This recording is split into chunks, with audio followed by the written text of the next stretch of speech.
क्योंकि जिस तरीके के हालात बने हैं और जब भी कश्मीर का मुद्दा होता है तो अंतर्राष्ट्रीय स्तर पर जाकर के पाकिस्तान बड़े सवाल उठाता है। लेकिन आज जो पीओके के अंदर स्थिति बनी हुई है, इसके संकेत क्या है? जी देखिए, संकेत साफ हैं कि जो पीओके के लोग हैं वो पाकिस्तान की दमन से वो तंग आ चुके हैं और इसलिए इतने बड़े पैमाने पर वहां प्रदर्शन जो है वो चल रहा है। और ये जो प्रदर्शन शुरू हुआ है, आपने जो शुरुआती सवाल पूछा था सहयोगी नजीर से, आपने सही पूछा था कि रातों रात तो हुआ नहीं है।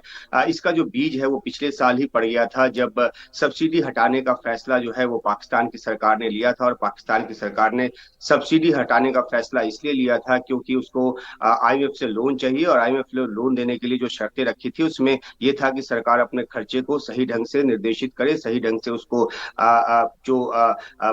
खर्चे को सही ढंग से एक व्यवस्थित करे। और इसी वजह से पाकिस्तान की सरकार ने सब्सिडी हटाने का फैसला लिया, और जिसकी बहुत बड़ी मार जो है वो पीओके के लोगों पर पड़ी। और बिजली बिल जो है बहुत बड़ा मुद्दा है। साथ में जो सब्सिडाइज आटा है वो भी पूरे पाकिस्तान में नहीं मिल रहा था, और क्योंकि कश्मीर के लोगों को भी, पाकिस्तान ऑक्युपाइड कश्मीर के लोगों को भी वो सब्सिडाइज आटा जो है वो नहीं मिल रहा, सरकारी दर पे आटा नहीं मिल रहा। तो ये सब बातें लंबे समय से चल रही थी, और वहां पर एक कमेटी भी बनाई गई पिछले साल दिसंबर में, जिसमें ये हुआ कि एक बीच का रास्ता निकाला जाएगा और एक समझौता किया जाएगा।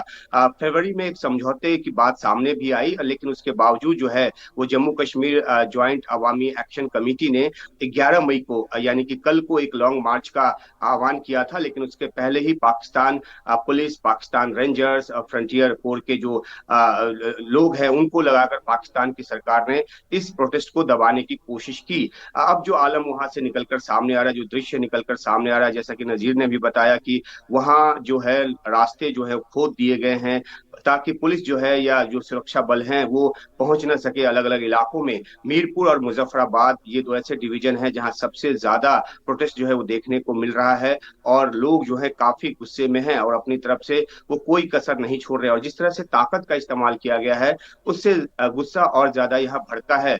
आसिफ अली जरदारी जो कि राष्ट्रपति हैं, उन्होंने कल एक इमरजेंसी बैठक बुलाई थी कि कश्मीर में हालात को किस तरह से काबू में किया जाए, लेकिन फौरी तौर पर जमीन पर अभी हालात काबू में होता नजर नहीं आ रहा, बल्कि इसके और ज्यादा भड़कने की जो आशंका है, क्योंकि जिस तरीके से दो व्यक्ति की डेथ हुई, हालांकि पाकिस्तान की तरफ से ये भी कहा जा रहा है कि जो प्रदर्शनकारी हैं उनकी तरफ से स्टोन पेल्टिंग हुई, उनकी तरफ से फायरिंग हुई, जिसकी जद में आकर एक पुलिसकर्मी की मौत हुई। ये आरोप पाकिस्तान की तरफ से भी लगाया जा रहा है। लेकिन सबसे बड़ी बात यह है कि आखिरकार स्थिति इस तरह से भड़क कर यहाँ तक पहुंची कैसे? तो आटे की किल्लत, खाने की किल्लत, वहां पर महंगाई जो है आसमान छू रही है। और कश्मीर, पाकिस्तान ऑक्युपाइड कश्मीर, जहां पर की हाइडल प्रोजेक्ट कई हैं और जहां से की बिजली पैदा होती है और पाकिस्तान के कई इलाकों में बिजली सप्लाई होती है, उस पीओके को वहां के लोगों को ही बिजली नहीं मिल रही। तो उनका ये कहना है कि हमारे यहाँ से बिजली पैदा होती है और हमें ही बिजली नहीं मिल रही, और बिजली जो मिल भी रही है वो इतनी ऊंची कीमत पर मिल रही है कि लोगों को उसकी भरपाई करना मुश्किल हो रहा है, उसका बिल चुकाना मुश्किल हो रहा है।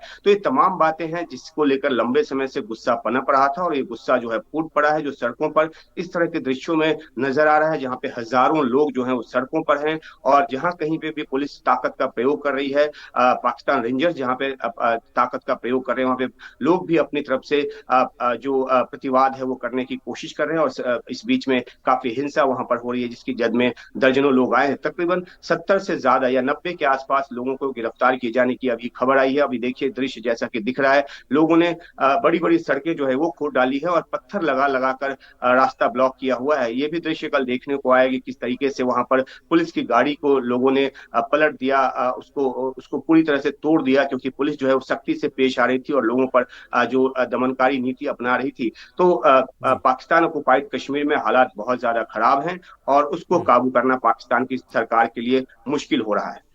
बिल्कुल, और ये प्रदर्शन जो है वो आगे बढ़ता हुआ दिखाई भी दे रहा है। खैर, बहुत शुक्रिया उमा शंकर सिंह और नज़ीर मसूदी, आप दोनों ही हमारे साथ जुड़े और जानकारी दी।